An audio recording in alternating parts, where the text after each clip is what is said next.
Improper use of taxpayer dollars. That's how one city councilor and some residents define a new project set to launch on the northeast side. And they say they would prefer the potholes get fixed before a biking and walking path gets added. RTV6's Stephanie Wade has the city's response tonight.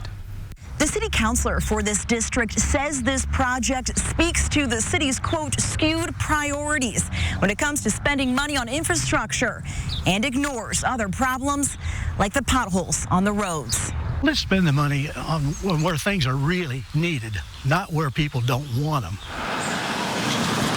The condition of Johnson Road is more of a concern for some neighbors than building a new bike and walk path next to it. Obviously, this is our natural drain, so they're going to have to completely redo the drainage. Larry Riggle says their sidewalks were also just updated and ADA accessible curbs installed a few years ago. The city would have to tear that up to make room for a proposed 10-foot wide asphalt paved Johnson Road trail. So the sidewalks go away? Sidewalks are gone. And how do you feel about that? I think it's a waste of money. They're good sidewalks. People use them every day. The project connects the 71st Street Trail and the Fall Creek Greenway on the northeast side and creates a safer, protected lane for bikers. But neighbors who have signed this petition say it's not necessary, and the area doesn't call for it.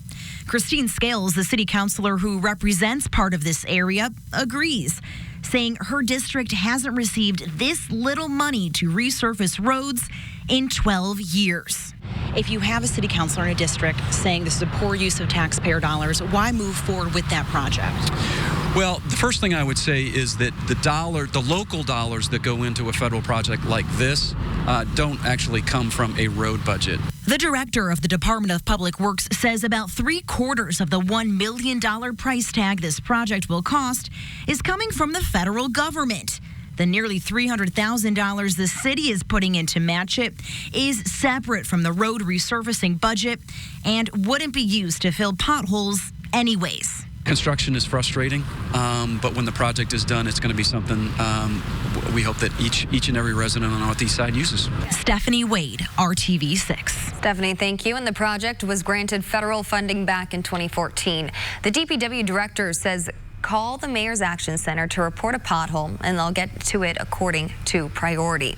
And if there's an issue like this in your neighborhood and you feel like you've run out of options on where to turn, you have someone to lean on in RTV6. Email us at workingforyou@rtv6.com, and we'll see what we can do to help.